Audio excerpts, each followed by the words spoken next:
MLC ఎన్నికల bypoll కు సంబంధించి వరంగల్ నుంచి మరిన్ని డీటెయిల్స్ కృష్ణమోహన్ లైవ్ లో అందిస్తారు. కృష్ణమోహన్, డీటెయిల్స్ ఏంటి? అనిల్, మండలికి సంబంధించినటువంటి గ్రాడ్యుయేట్ ఎన్నికల ఉప ఎన్నికకు సంబంధించి ప్రధానంగా 52 మంది అభ్యర్థులు పోటీ చేస్తున్నప్పుడు కూడా 3 ప్రధాన పార్టీలకు సంబంధించిన అభ్యర్థుల మధ్య ట్రయాంగిల్ పోటీ ఉందని చెప్పచ్చు. అయితే మొత్తం వరంగల్ ఉమ్మడి జిల్లా కావచ్చు, అటు నల్గొండ, ఇటు ఖమ్మం, మొత్తం 3 జిల్లాలకు సంబంధించిన ఉమ్మడి జిల్లాల ఓటర్లు ఇందులో పాల్గొంటారు. 4,60,000 మంది ఓటర్లు ఉన్నారు. కానీ ప్రధానంగా వరంగల్ మీదనే అందరి కాన్సన్ట్రేషన్ ఉంది. ఎందుకంటే ఇక్కడ నుంచి 1,60,000 పైగా ఓటర్లు ఉన్నారు. ఇక్కడనే కాకతీయ యూనివర్సిటీ కావచ్చు, నెట్ కావచ్చు, తర్వాత విద్యావంతులకు సంబంధించినటువంటి ఎడ్యుకేషనల్ హబ్గా ఉంటుంది.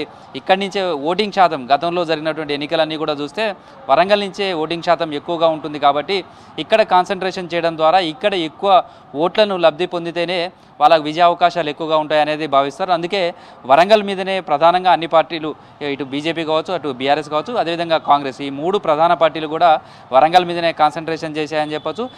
మొన్న ఎంపీ ఎలక్షన్స్ పూర్తయ్యాయి. దీని తర్వాత వెంటనే మండలికి సంబంధించినటువంటి ఉప ఎన్నిక కూడా వచ్చింది. దీంతో మొన్నటి వరకు ఎంపీ ఎలక్షన్లలో బిజీగా ఉన్నటువంటి లీడర్లంతా ఇప్పుడు ఈ గ్రాడ్యుయేట్ ఎమ్మెల్సీ ఎన్నికల మీద కూడా కాన్సన్ట్రేషన్ చేశారని చెప్పచ్చు. ప్రధానంగా 3 పార్టీలకు సంబంధించి చూస్తే భిన్నమైనటువంటి రాజకీయాలు ఈ 3 పార్టీలలో అంతర్గత కలహాలు కూడా కొన్ని కనిపిస్తున్నాయి. ప్రధానంగా చూస్తే బీఆర్ఎస్ పార్టీకి సంబంధించి 2 సార్లు ఇక్కడ ఎమ్మెల్సీగా పల్లారాజేశ్వర రెడ్డి గెలిచారు. ఆయన జనగామ నుంచి ఎమ్మెల్యేగా గెలవడంతో మరోసారి ఇది ఉప ఎన్నిక వచ్చింది. ఈసారి బీఆర్ఎస్ పార్టీ నుంచి ఇటీవలనే బీజేపీలోకి వచ్చినటువంటి రాకేష్ రెడ్డిని బరిలో నిలిపారు. అయితే రాకేష్ రెడ్డి ఎమ్మెల్యేగా ఉన్నటువంటి పల్లారాజేశ్వర రెడ్డి పోటీలోకి తీసుకొచ్చారు. ఆయన అభ్యర్థిత్వానికి ఖరారు చేయడంలో కూడా పల్లారాజేశ్వర రెడ్డి కీలకంగా వ్యవహరించడం, ఆ తర్వాత ఆయననే ప్రచారానికి సంబంధించి కావచ్చు, ఇటు రాకేష్ రెడ్డికి సంబంధించినటువంటి ఎన్నిక పూర్తి బాధ్యత ఆయనే తీసుకున్నారు.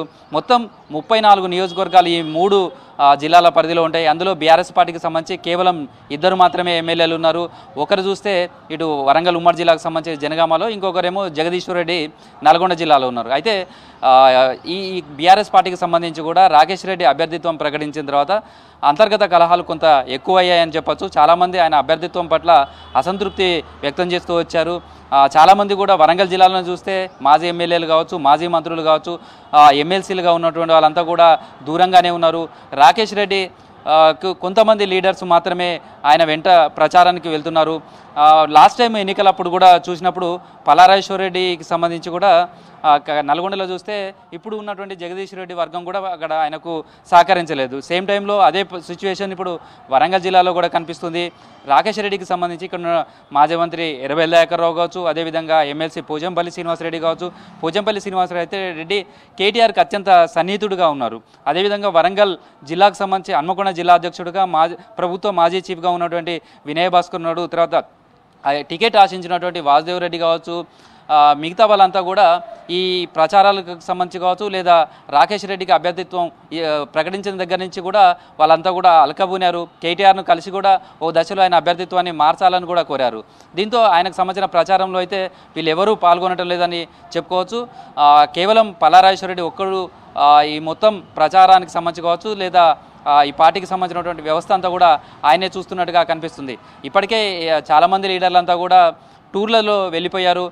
పోచంపల్లి శ్రీనివాసరెడ్డి ఇప్పటికీ సమ్మర్ వెకేషన్లో ఆయన కుటుంబంతో వెళ్ళారు. అదేవిధంగా కేటీఆర్ కూడా విదేశాలకు వెళ్లాల్సి ఉండే ఇప్పటికే లీడర్లంతా కూడా అంటి ముట్టనట్టుగా ఉండే నేపథ్యంలో కేటీఆర్ కూడా టూర్ క్యాన్సిల్ చేసుకొని వీళ్ళందరినీ సమన్వయం చేసే ప్రయత్నం చేశారు. మొన్న జరిగినటువంటి సమావేశానికి కూడా వీళ్ళెవరూ హాజరు కాలేదు.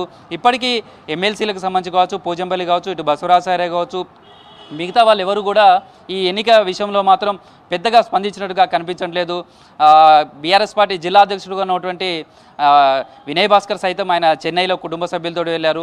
25వ తారీఖు సాయంత్రం వరకే ప్రచారం ఉంటుంది. ఇప్పటివరకు బీఆర్ఎస్ పార్టీ కార్యాలయంలో ప్రతిసారి ఏ ఎన్నిక వచ్చినా, ఏ చిన్న ఇష్యూ వచ్చినా హన్మకొండ కేంద్రంగా సమావేశాలు జరగడం కానీ ఇవంతా కూడా జరిగాయి.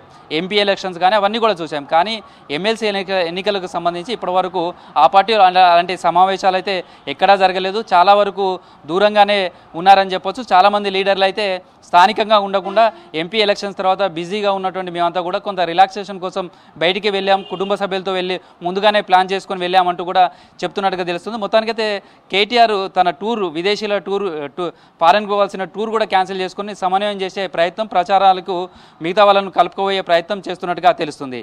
ఇక బీజేపీకి సంబంధించి కూడా చూస్తే ప్రేమేందర్ రెడ్డి ఆ పార్టీ రాష్ట్ర ప్రధాన కార్యదర్శిగా ఉన్నారు. ఆయన మూడోసారి ఎమ్మెల్సీగా పోటీ చేస్తున్నారు. సేమ్ టైంలో ఈ పార్టీ నుంచి కూడా చాలామంది ప్రయత్నం చేశారు. ప్రేమేందర్ రెడ్డి అభ్యర్థిత్వం ప్రకటించిన తర్వాత అది ఎంపీ ఎలక్షన్ల మీద కూడా ప్రభావం చూపించింది అనేది ఆ పార్టీలో అంతర్గతంగా చెప్తున్నటువంటి మాట. ప్రేమేందర్ రెడ్డిని కాకుండా మరొకరికి ఇవ్వాలి అనే దానికి సంబంధించి చాలామంది లీడర్లు పట్టుబట్టారు. ఆయన అభ్యర్థిత్వం పట్ల కూడా కొంత అసంతృప్తి కూడా వ్యక్తమైంది. ఈ నేపథ్యంలోనే ఆ పార్టీ రాష్ట్ర అధ్యక్షుడుగా కేంద్ర మంత్రిగా ఉన్నటువంటి కిషన్ రెడ్డి ఈ ఎన్నికలకు సంబంధించినటువంటి ప్రచారాల్లో ఆయనే స్వయంగా దిగారు. నిన్న వరంగల్లో 2 మీటింగ్లు పెట్టారు. ఒకటి గ్రాడ్యుయేట్స్కి సంబంధించి మేధావులతో సమావేశం పెట్టారు.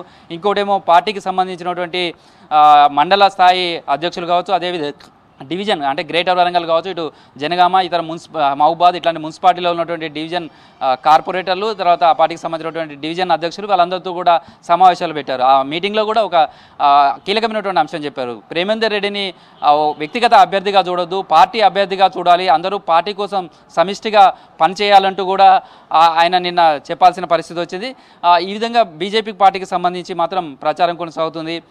ఇక కాంగ్రెస్ పార్టీకి సంబంధించి చూస్తే కాంగ్రెస్ పార్టీలో తీన్మార్ మల్లన్న అభ్యర్థిగా పోటీ చేస్తున్నారు. ఆయన లాస్ట్ టైం ఇండిపెండెంట్గా పోటీ చేసి చాలా గట్టి పోటీ ఇచ్చారు.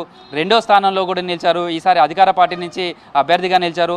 ఆయన ఎన్రోల్మెంట్కి సంబంధించి కూడా మొదటి నుంచి కూడా చాలా యాక్టివ్గా ఉన్నారు. ప్రతి నియోజకవర్గంలో ఎమ్మెల్యేలను కావచ్చు, ఆ పార్టీకి సంబంధించినటువంటి లీడర్లందరితో కూడా చాలా రోజులుగా మీటింగ్లు పెట్టడం, ఎన్రోల్మెంట్ విషయంలో కూడా వాళ్ళందరినీ అప్పుడున్నటువంటి కాంగ్రెస్ లీడర్లు వాళ్ళ నియోజకవర్గ ఇన్ఛార్జీలుగా ఉన్నారు.